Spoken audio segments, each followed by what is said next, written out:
New trends in pedagogy, such as the flipped classroom, have emerged to support dynamic and active learning. The proposal that I am presenting will showcase how a project by a Pan-African-based, Nairobi-based organization called Partnership for African Social and Governance Research has partnered with 12 African universities, which are based in 7 African countries, to collaboratively design a Master of Research in Public Policy. Now, to support the delivery of this program, the project has developed multimedia resources which are called e-cases, using open source software, an application called Pachyderm, to blend together a variety of digital resources which we call assets, and these include digital images, video clips, audio clips, and such kind of digital resources to compose some resources which we call e-cases. The e-cases are being used to support the teaching and learning of the master's program, whereby students come to the class when they have already reviewed these cases. And when they get to the class, they are able to help to learn better, they are able to engage with the resources, and also to be supported well by the lecturers. And this provides a perfect case for flipped learning. The process of developing these resources is the focus of this proposal.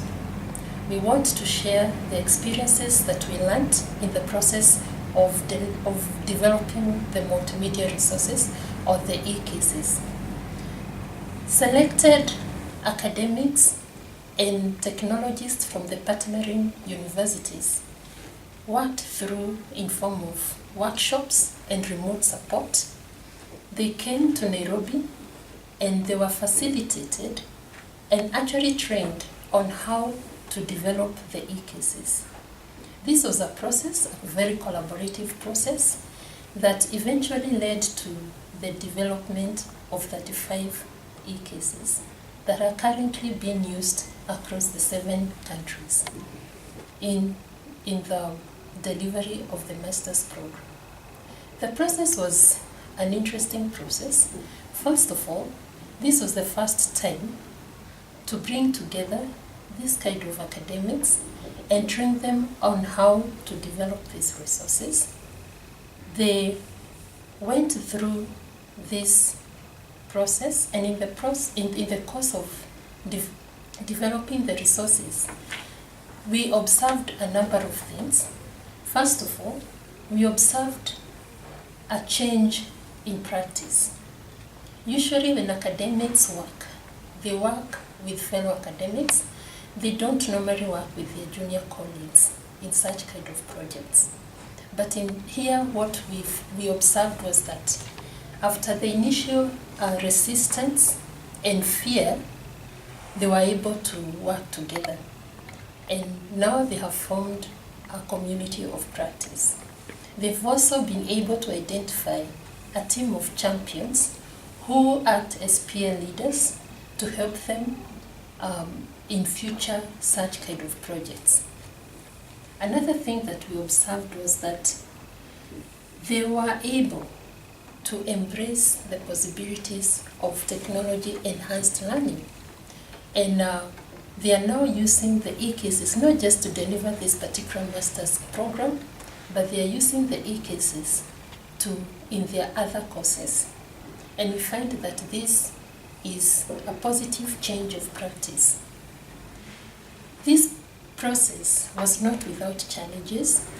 Like I said, there was the initial resistance to work in teams. Academics were not very comfortable working with their junior colleagues. On the part of the junior colleagues, they feared working with the academics, but they were able to overcome this initial resistance. And like I said, they were able to form very good teams in the end. Another submission we made was that working collaboratively across different geographical regions was difficult, particularly when we gave the lecturers assignments to go and complete when they go back to their stations. We observed that this required a lot of patience. And also more so because academics are busy people. When they go back, they have other competing demands like teaching and research. And it was not always possible for them to complete assignments. We overcame this by bringing them to workshops and making sure that they complete the tasks while they were still in the workshop. So we tried as much as possible to eliminate remote work. One of the lessons that we have learned is that for such collaborative ventures, you need champions, because with champions, it is possible for the project to be sustained. There will always be people who are enthusiastic about the program and who will keep encouraging the others. Another lesson we learned was the need to insensitize the participants.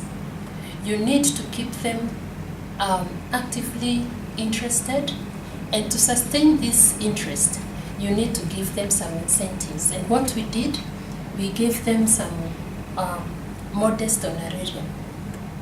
We have also learned that such projects take time and they require some capital, some